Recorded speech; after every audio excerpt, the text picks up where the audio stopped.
देखो प्रैक्टिकल हो रहा है किसका, प्रकाश का परावर्तन। प्रकाश के परावर्तन के नियम का प्रयोग हो रहा है, ठीक है।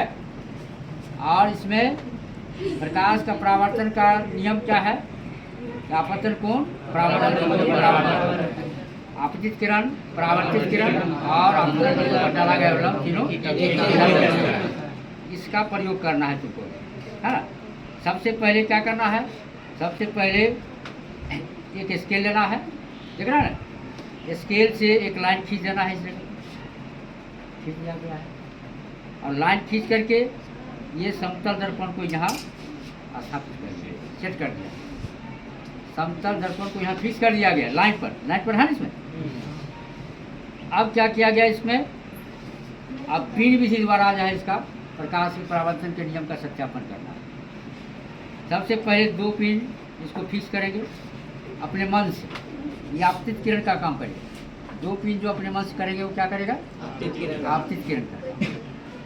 तीसरा पिन लेंगे, तीसरा पिन को हमको फिक्स करना है इस दोनों पिन का प्रतिबिंब और तीसरा पिन, देख रहे हो ना, इसको कहाँ करा जाएगा, इसको है ना, उसको आँख से यहाँ देखेंगे और तीनों पिन एक सीध में होना चाहिए।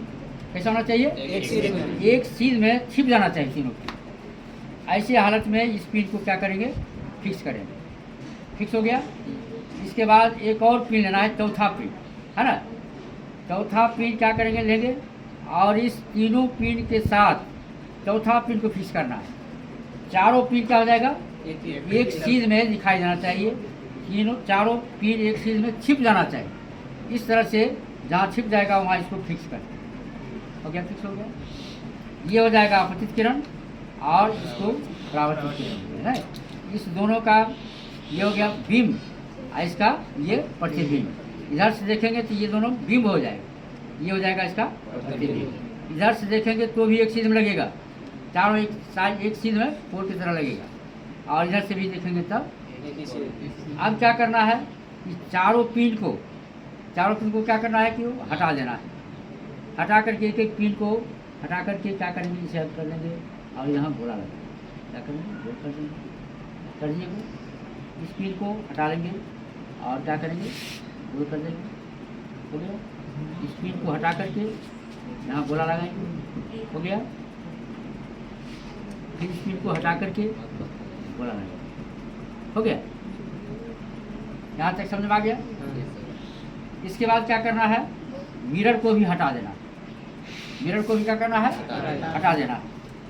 हटाने के बाद क्या करेंगे, इस पिन के सीध में आगे बढ़ाएंगे और जहाँ तक जाएगा ये, है ना, यहाँ लाइन में इसको टच करना चाहिए, जहाँ पर मिरर फिक्स है उस लाइन से इसको क्या करना चाहिए, टच करना। इसको भी आगे बढ़ाएंगे और इस लाइन से टच होना चाहिए, है ना।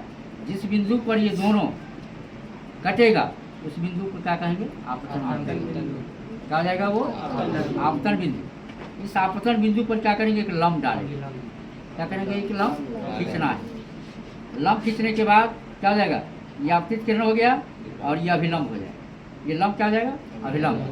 और ये क्या हो जाएगा, आपतित किरण। और आपतित किरण और अभिलंब के बीच में जो कोण बन गया आपतन कोण कहेंगे। इसको माप करके लिखना है ना। फिर परावर्तित किरण हो गया, ये अभिलंब है ही। परावर्तित किरण और अभिलंब के बीच के कोण को भी उसको क्या कहेंगे, परावर्तन कोण। अब आपतन कोण को माप करके लिखे हुए हैं, परावर्तन कोण को माप करके लिखेंगे, देखेंगे कि दोनों कोण बराबर आ रहा है। दोनों कोण क्या आ रहा है, बराबर आ रहा है।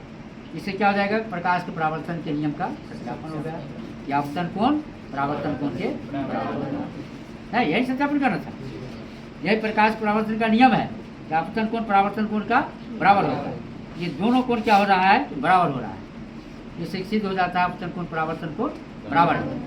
और ये देखो आपतित किरण, देख रहे हो ना, ये परावर्तित किरण है और ये अविलंब है। ये तीनों कहाँ है, ये कागज के पन्ने पर। कागज पन्ने पर नहीं, ये कि तल हो गया, इसको क्या कहेंगे, तल। ये कागज का पेज देख रहे हो, ये क्या हो गया, तल हो गया। ये तीनों क्या है, एक ही तल में।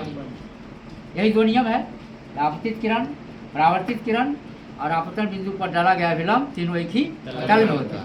यानी एक ही कागज के पन्ने पर होते हैं। और आपतन कोण परावर्तन कोण के बराबर होता है। सिद्ध हो गया।